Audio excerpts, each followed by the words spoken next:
جی السلام علیکم جی، میرا نام ملک اویس ہے اور آپ دیکھ رہے ہیں میرا یوٹیوب چینل. آج ہم جا رہے ہیں جی لائرز کنونشن اسلام آباد. عمران خان صاحب آ رہے ہیں.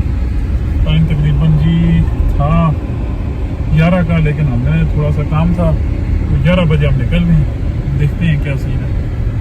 ہمارے ساتھ ہیں جی جناب السلام علیکم. ہمارے ساتھ اس وقت جناب انس بھائی بھی ہیں. انس بھائی سوری، آپ نے کہا تھا کہ یار مجھے جو ان سے نا کم لے کے آنا، وہ دیکھیں انس بھی کہہ رہے ہیں یہ بیسیکلی مولانا صاحب ہیں اور یہ کیمرے کے سامنے آنا نہیں چاہتے، تو اس وجہ سے کہتے ہیں کہ یار آپ نے میری جو سی ہے نا ویڈیوز وغیرہ نہیں بنانی. یہ ہمارے عمران گوندل بھائی ہیں. عمران گوندل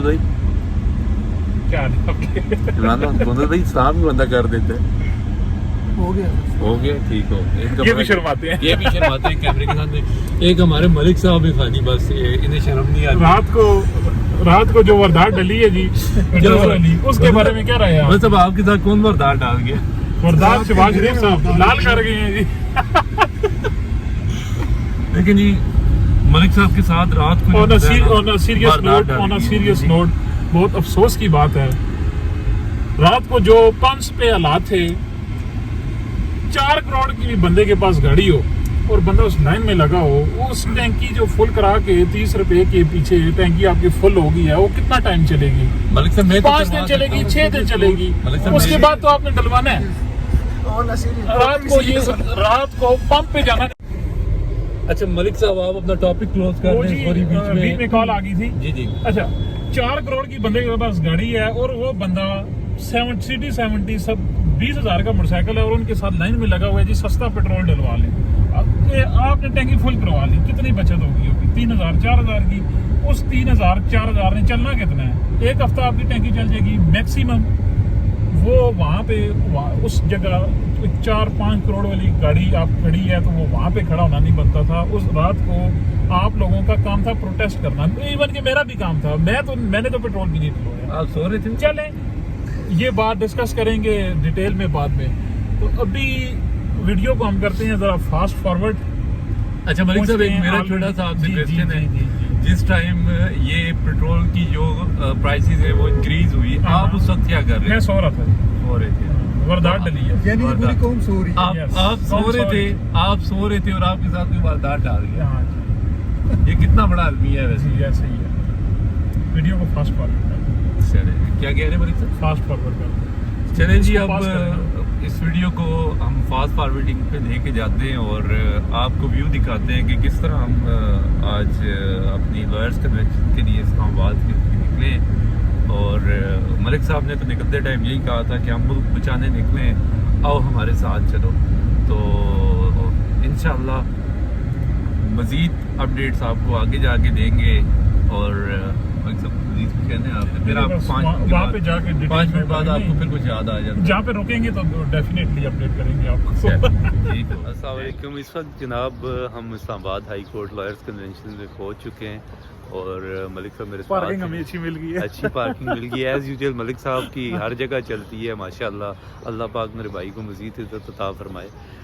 جہاں پہ بھی ملک صاحب جاتے ہیں، اس دن ہم جب لاہور میں لائرز کنونشن میں گئے تو ملک صاحب نے ہمارا وہاں پہ موٹر وے سے چلان بچایا. فرسٹ ٹائم ایسا ہوا، ورنہ موٹر وے کسی کا چلان معاف نہیں کرتی. وہاں پہ بھی ملک صاحب نے پتہ نہیں کیا فلم چلائی ہے، تو ملک صاحب بہتر جانتے ہیں. مگر ہمارا وہاں پہ بھی جو ان سے ہے نا وہ چلان جو ان سے معاف کیا گیا. اچھا ملک صاحب میرے خیال میں لیٹ ہو گئے. چلیں وہاں پہ پہنچتے ہیں، مزید اپڈیٹس آپ کو وہاں پہ جا کے انشاءاللہ دیں گے. جی پہنچ گئے نا تقریباً. گرمی ہے یار، بہت زیادہ گرمی ہے جی یہاں پہ. اور ہم اس ٹائم ہال کے قریب ہیں. صاحب کا وہ بہت اچھے سے یہاں پہ معاملات چلا رہے ہیں. سید وجاہت بخاری صاحب کا کہ وہ بہت اچھے سے معاملات چلا رہے ہیں. جناب ہارون صاحب کا. ان تمام لوگوں کا شکریہ ادا کرنے کے بعد آن behalf of Islamabad high court bar association I request my president mister Shoaib Shaheen کہ وہ اسٹیج پہ تشریف لائیں اور جناب کا کردار ادا کرتے ہیں. اور یہ بات درست ہے کہ آج جو سچویشن ہے اور جس طرح کے سرکمسٹانسز ہم فیس کر رہے ہیں، اور آپ کے سامنے میں سلام پیش کرتا ہوں इस्लामाबाद हाई कोर्ट इंटरफेरेंस रहेगी तब तक वो इंडिपेंडेंटली काम नहीं कर सकेंगे, और जब इंडिपेंडेंट नहीं होंगे तो नेचुरली वो अवाम की खिदमत नहीं कर सकेंगे, बल्कि वो अपने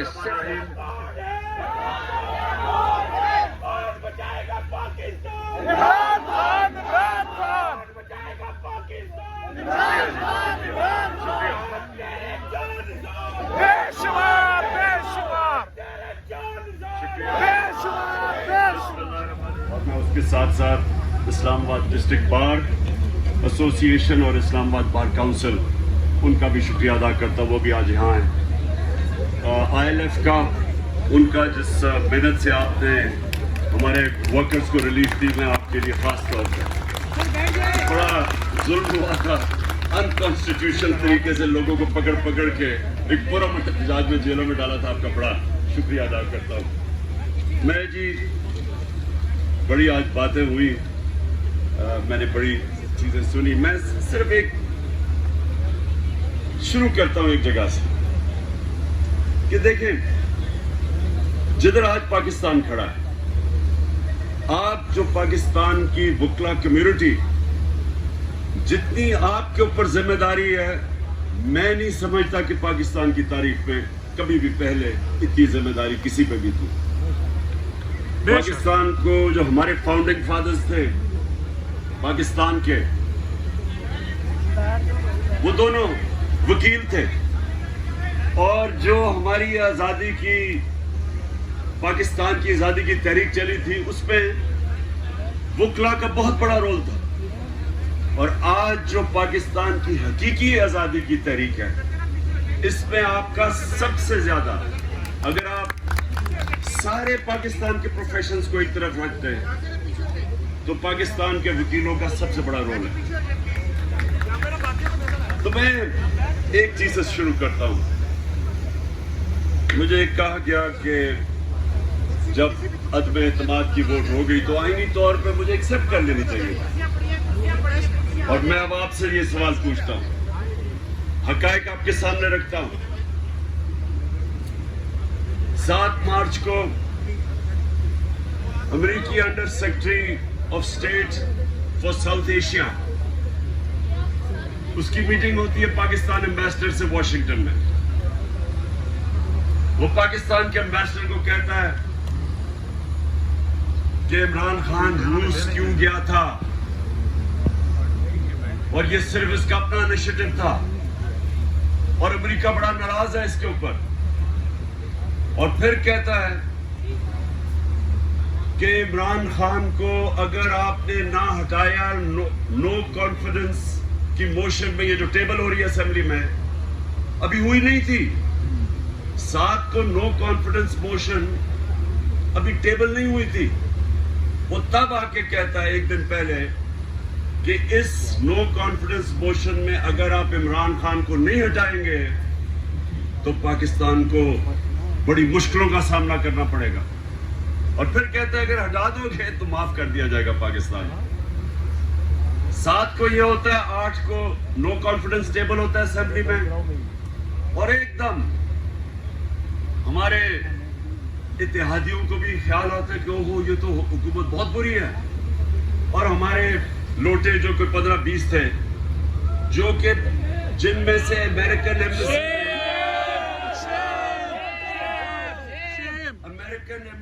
में से कईयों को बुला के मीटिंग कर रही थी इससे पहले, और अमेरिकन एम्बेसी ऑपोजिशन लीडर्स को ज्यादा मिलना शुरू हो गई। हमारे पास सारी रिपोर्ट है, बल्कि एक टीवी प्रोग्राम में अरशद शरीफ ने बकायदा डेट्स बताई जिस डेट्स के ऊपर ये लोग मिल रहे थे अमेरिकन एम्बेसी में जाके, जिसमें हमारे जो 3-4 लोटे थे जो सबसे पहले लोटे हुए वो मिल रहे थे। अमेरिकन एम्बेसी का क्या काम है? अमेरिकन एम्बेसी का काम तो फॉरेन पॉलिसी के ऊपर डिस्कशन करना है। उसका क्या काम है कि हमारे लोटों को, या जो हमारे बैक बेंचर्स खुश नहीं थे उनको मिलने का क्या काम है? फिर हमारे आतिफ खान जो मिनिस्टर थे पख्तूनख्वा में, उनसे मीटिंग करते हैं और कहते हैं कि केपी में भी हो सकती है नो कॉन्फिडेंस। महमूद खान के खिलाफ। तो ये अमेरिकन एम्बेसी का तो काम नहीं है। किसी क्या सोच सकते हैं कि हमारी एम्बेसी जाके ऑपोजिशन के उनके मेंबर्स को मिले और ये बातें करें? अगर ज्यादा से मिलेगी तो फॉरेन पॉलिसी पे बात करें। उसके बाद ये इत्तेहादी हमारे से अलग होते हैं और फिर ये जनाब हमारे सिंध हाउस के अंदर मंडी लगती है और सबके सामने 20-20 करोड़ की कीमत ऑफर हो रही होती है। कितने हमारे एमएनएस को उन्होंने पैसे ऑफर किए और उसके बाद गवर्नमेंट गिर जाती है। मेरा सबसे पहला सवाल ये कि हमारे 2 साल जो पहले थे वो सबसे मुश्किल थे। हम जब आए गवर्नमेंट का दिवालिया निकला हुआ था। हमें सारे बाहर अगर मेरी ना मदद करते हमारे दोस्त मुल्क यूएई, सऊदी अरेबिया और चाइना, तो हमारे पास तो पैसे नहीं थे, हम डिफॉल्ट कर गए थे। तो बड़ी मुश्किलों से पहला साल गुजारा। उसके बाद दूसरे साल में कोरोना आ गया, कोविड-19। वो बड़ा मुश्किल हमारा साल कि लोग दुनिया के लॉकडाउन करो, हम क्या लॉकडाउन करेंगे, हमारे लोग भूखे मर जाएंगे।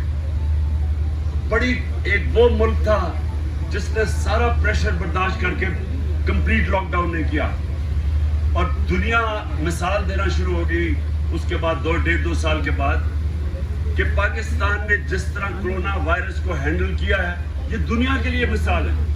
5 टॉप मुल्क थे जिनमें एक पाकिस्तान था 190 मुल्कों में, जिसने सबसे बेहतरीन तरीके से उसको हैंडल किया।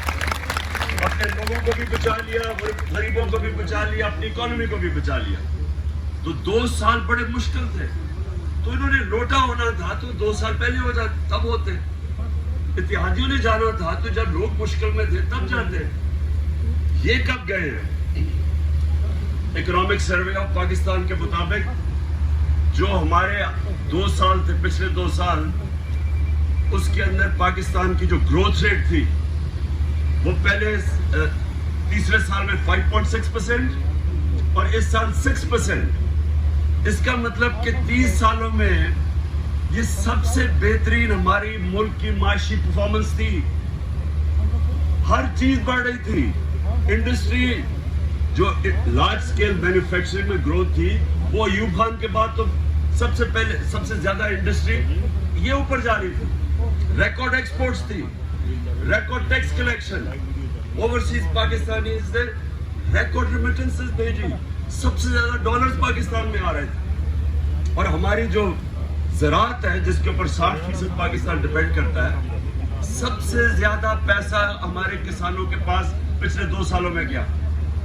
हमारी 2 सालों में, एक साल में 4 बम्पर क्रॉप्स, फिर दूसरे साल में 4 बम्पर क्रॉप्स। जो एग्रीकल्चर ग्रोथ रेट थी वो 4.5% थी। कि शायद बाकी कुछ करेगा।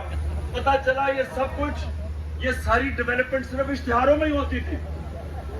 50 अरब रुपए की आपके पैसे के ऊपर इश्तिहारों के ऊपर डेवलपमेंट होगी। अब जरा बताए ना क्या है जो पाकिस्तान इधर इस वक्त तेजी से जा रहा है जिस तरफ, मुझे